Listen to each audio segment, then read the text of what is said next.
So the next story we're going to go through is John Levy. He's based in the US. He predominantly focuses and specializes in the aerospace industry, facing clients like NASA and some of the biggest, most reputable engineering firms on the planet.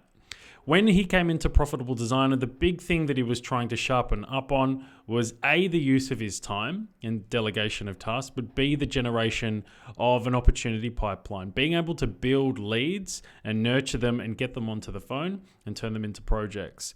What happened within the space of the last year of working with John, he's been able to build this pipeline to the point that it's so effective that it spends half of its time turned off, because he doesn't have the capacity to deliver on all of the projects that he's able to win. So what we're going to go through in this video and in this story is really how John built this and some of the big major thinking shifts that he's been able to experience in the last year working in Profitable Designer.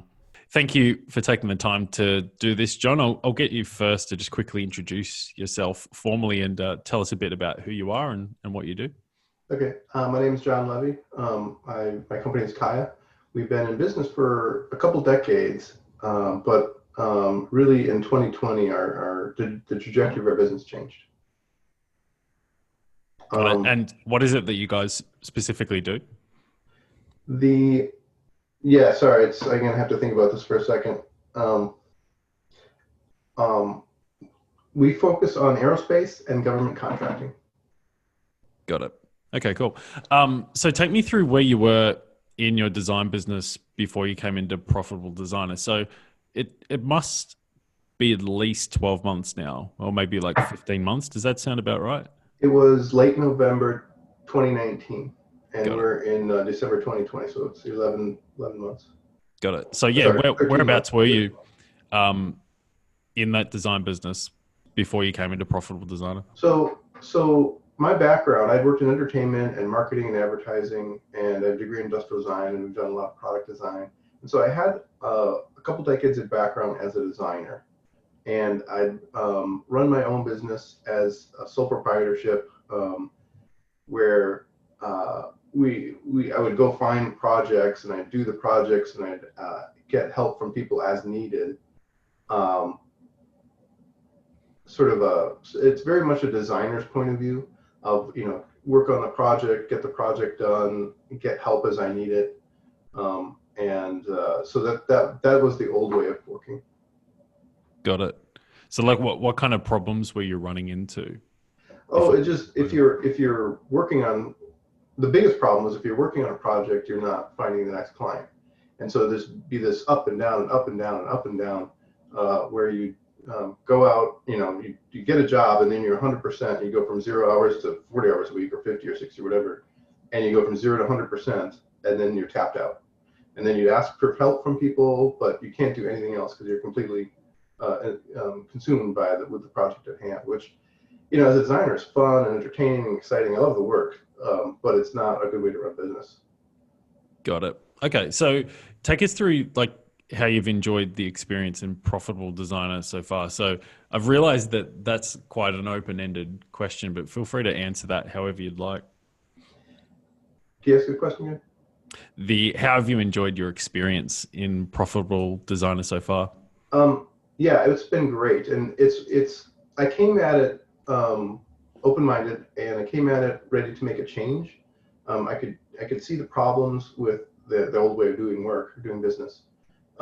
And so I came at it ready for a challenge, and it's been great. I like to consume information. I like to learn. I like to, watch videos and read books and learn new things. And so I came at it, there's a lot to consume in Profitable Design. There's a lot of information, a lot of ideas. So I really enjoyed that. And then, of course, you got to put it into practice. And that's the challenge. It's, like most designers, my work is, I identify with my work, and you need to, take a look at yourself, and you need to look at where you're spending your time and the things you're doing. And if you're going to make a meaningful change, you got to put some stuff down to make room for something new. So I found Profitable Designer really engaging, really helpful, somewhat challenging. It's as challenging as you want to make it. If you want to make it hard, you can make it hard. If you just want to do the work, it's not so hard.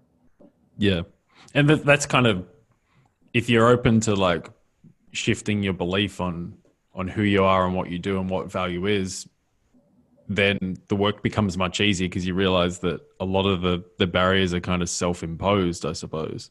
Yeah, yeah, it's yeah your own worst enemy, and if you're real honest with yourself and you really embrace the things that Profitable Designer talks about, it doesn't have to be difficult. It doesn't have to be hard. It's work, it's a challenge, but it doesn't have to be difficult.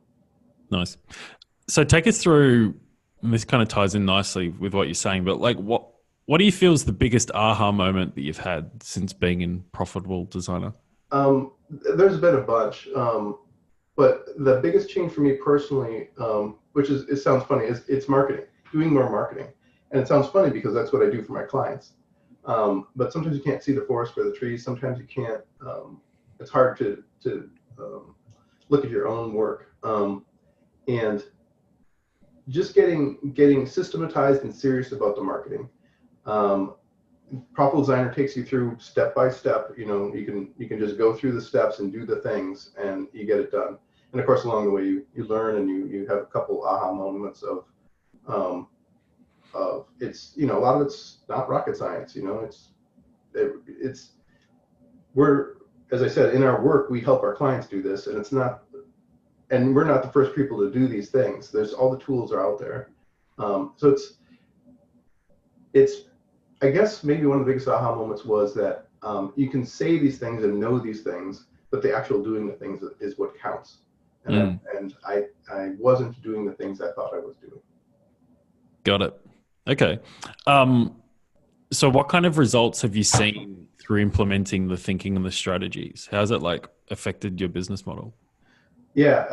So it's a continuous challenge to step back. So like I said, we've been in business for 20 years, and the idea that I'm going to hire someone else to do the design work, I was already embraced, right? And I remember a few years ago, I had the revelation that there's people who are better than me. I don't have to be the best person. I don't have to be the smartest person in the room. I don't have to be the most capable. That's okay, and other people get to be the hero. So I'd already kind of had that experience, but working at Profitable Designer, you start to step back even more and work on the business, not in the business. And more, it's really empowering and exciting to have someone else be better than you, and someone else do the heavy lifting in the work, and they get to be the hero, and they get to be the designer. And I'm still in this. I'm continually challenged to step back. I'm in 2021. I'm going to try retooling and stepping back farther.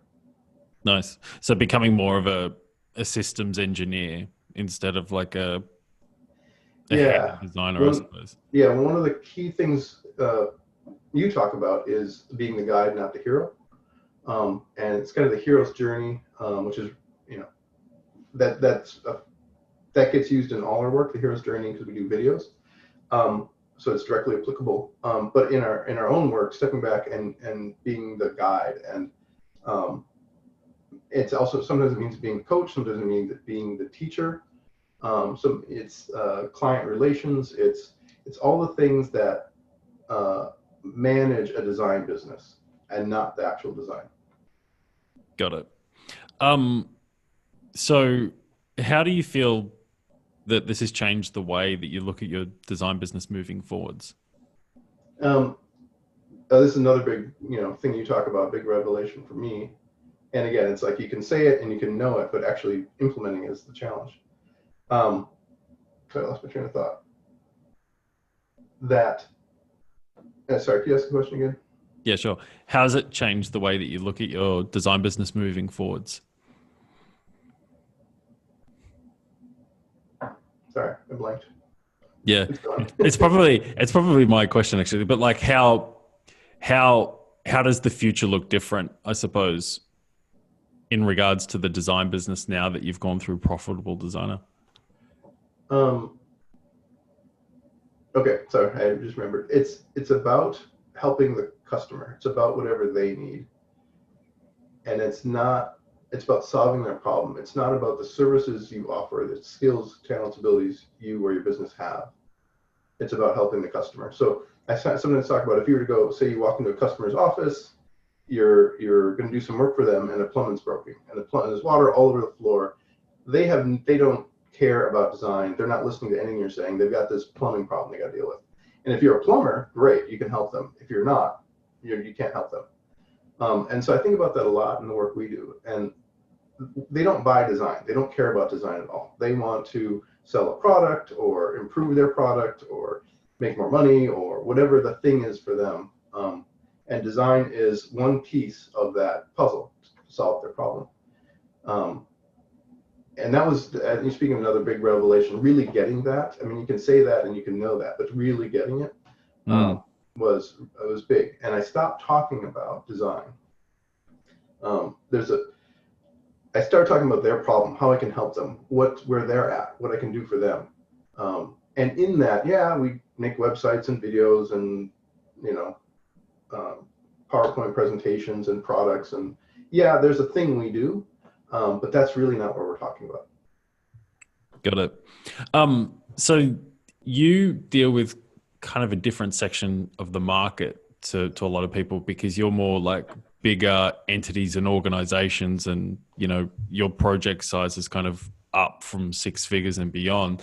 So reaching out to people is still quite similar, but there's fewer people in your pool that you reach out to. But like, can you take us through like some of the shifts in regards to, you're very good at relaying your numbers. So like when you come onto a group coaching call and I ask you, what do the numbers look like? You know them off the top of your head. Can you shed a bit of like light into how important it is to understand the relationship between what you need to do to get somebody on the phone and ultimately, close them into a project?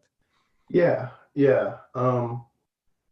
There's, like I said, there's sort of things you do, steps you do, the mechanics of marketing and advertising, getting the word out there. And you can roughly break it down into orders of magnitude. So if you want to get one client, you have to have 10 sales calls, and to get 10 sales calls, you need to have 100 contacts, and to get 100 contacts, you need to have 1,000 emails or LinkedIn, messaging. I've used LinkedIn and emails a lot. And so there's the relationship to that. And in fact, and you start out, and like the first time you send a cold email, first time you send it to friends and family, right? And it's more of a conversation about what it is, right? And then the first time you send 10 emails out to someone you don't know, it's kind of, it's exciting and feels a little weird. But then you get over it, and then you send 100 emails, and I was doing 100 to 150 a day, I think that something like that.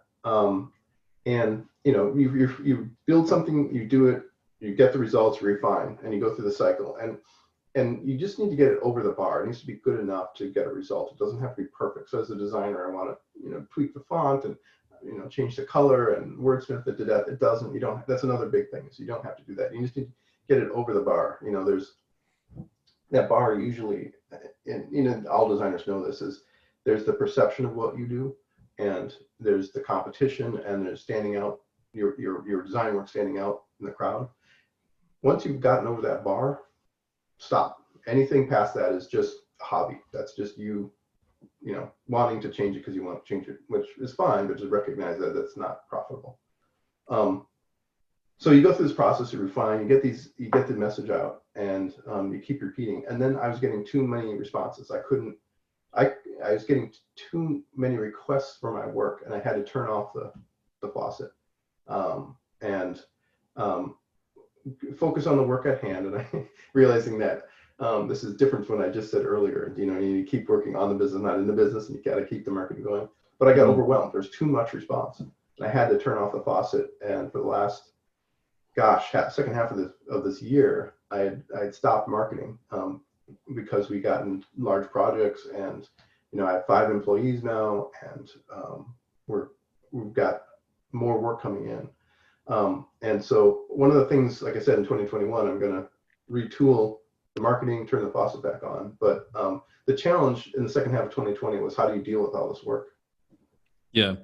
And that's hard for a lot of people to hear, because they think that really the way to grow a substantially big design business beyond like multiple 6 figures, they think that the real problem is always going to be where the clients come from. And if you get your positioning right and you're helping the right people, getting clients becomes the last of your issues, and it becomes more, how do you build the machine that actually delivers the demand, which is obviously what you ran into in the second half. But like, it's kind of that bulking cutting idea, isn't it? Like of going to the gym, you got to bulk up, generate the opportunity, push the business model so that it breaks ever so slightly, then cut by like building the team like you've done, and then getting the infrastructure in place to go again. But like